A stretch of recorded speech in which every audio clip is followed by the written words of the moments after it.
Right. Connor McDavid and Nathan MacKinnon will start facing off tomorrow. I want to get you guys' thoughts on how big this is for hockey, that these guys are two of the possibly most skilled players we've seen in a long time facing off. Don't make your series predictions, obviously, but just tell me what you're thinking, Aaron. So for me, it's probably a battle 5 years in the making, and I'm actually really just thankful that we're getting it when these guys are still in their prime. I mean, you talk about old boxing matchups: Mayweather, Pacquiao, Roy Jones, Mayweather. How they hyped them up for 10 years, and all of a sudden, finally, when we got them, these guys are past their prime. Like, I'm glad we're getting this still when these guys are in their late 20s at this point. I think Connor's mid 20s.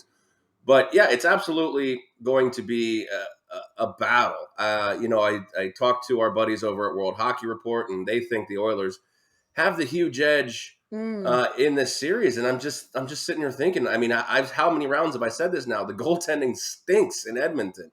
How can you consider that an advantage, even though Darcy Kemper's not playing out of his mind in Colorado here? But yes, obviously the big factor is going to be Connor McDavid versus Nathan MacKinnon. They've both been excellent in the playoffs. But there's other guys on these teams. I mean, Evander Kane is playing out of his mind. Leon Draisaitl, obviously, my opinion, he's the second best player in the league, past Nathan MacKinnon. And then, of course, on the other side, you have Kadri, you have Landeskog, you have Rantanen. Like, there's so many stars in this matchup. But yes, these two do headline it because they are faces of the NHL, and rightfully so. I am definitely looking forward to watching every showdown. And if we can get a knockdown, drag out 7 game, I'm all here for it, for sure.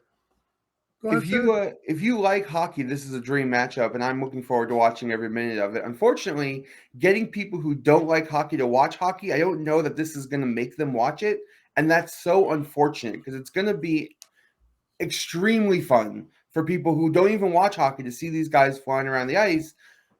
I just wish more people would give it a try, and this is a great matchup for them to try it on. Here's to hoping. I don't know that. I promote hockey every day, it seems like, and hoping you're getting many more viewers. Well, the situation is, if you ask somebody who really doesn't pay attention to hockey, may know it on the surface level, and we know a guy that is that way. If you tell him it's McDavid versus MacKinnon, and he watches the games, their input or their footprint on the game, game to game, might not be that big, like basketball, where Butler puts up 45 in a LeBron type win, or Jordan goes for 63 in the Garden, or LeBron goes for when he had to beat the Celtics. I mean, he went for 48 in the 2 victories. They can control a game because of the ability to score a basket in basketball is far more easier than to score a puck in hockey. But these two guys are actually making it look that easy, just like LeBron and Jordan and Jimmy Butler have been doing. And every time Connor McDavid touches the puck, you're just like, there's no stopping this guy. 2 guys, 3 guys, 4 guys, a goalie. He's money. It's insane. But you're right. I mean, it's going to be tough to enter the new fan. And maybe I'm get off my lawn for this, but screw it. The NHL does enough business. They've got enough fans right now and across the world, especially in Canada. Just worry about what you got. It's the same with baseball. Why are we trying to speed up a game or entertain people that have no interest in being entertained by baseball? Michael Carvelis is one of them. Why are we catering to Michael Carvelis when I'm totally fine with the way the baseball game is played right now? Same with hockey. You've got a base. Here, but when you die, you're going to need someone like me, is what I'm saying.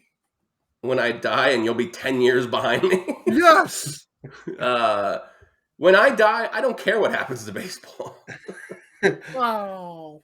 I mean, I think every business wants to generate new fans, and no business in any spectrum is saying, "Oh, we're happy with the fan base we have. We're not going to go attract new people." So I understand that, but you have your product.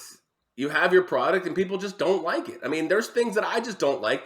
You can't. I'm sorry, Mike. You can't convince me to watch the WNBA. Sorry, just won't happen. Shots fired just over and over in my heart over here. Yeah, I don't really watch WNBA either. But I will, as a sports fan, and this weekend's a good example, I will check out any competitive action that is entertaining. I mean, I watched Indy 500. I could tell you nothing about IndyCar stock racing, but I checked it out. It was fun. I enjoyed it. I might check it out again. For whatever reason, people who are not hockey fans are just anti-hockey, and it's so difficult to get them to explain what about it they don't like. And then when they do, and you say, well, then check out this, this might stem the tide of what's bothering you about the sport, they still won't check it out. And this matchup is a perfect example of people who don't like the sport, don't understand the sport, don't Just never will. see the beauty in it, can probably see some beauty in the series and still won't check it out. And that's unfortunate for them and for the sport, because the sport's better. It's great. Question for you guys now. Is the reason that you believe people don't check it out is because they didn't grow up playing this sport?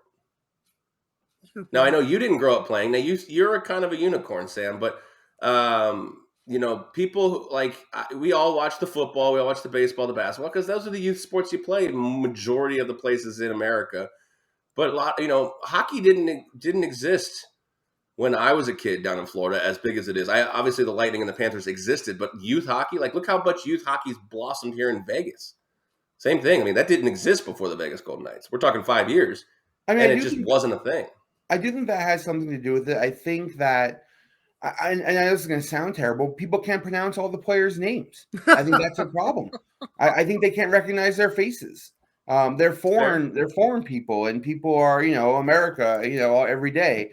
I don't know if that's the reason, but when you talk to some folks, they make fun of hockey because they don't understand the dynamics of it. It's complicated. It has different rules, and it's not familiar. And all of those reasons, any one of them and all of them combined, are reasons people don't watch. But it's really too bad.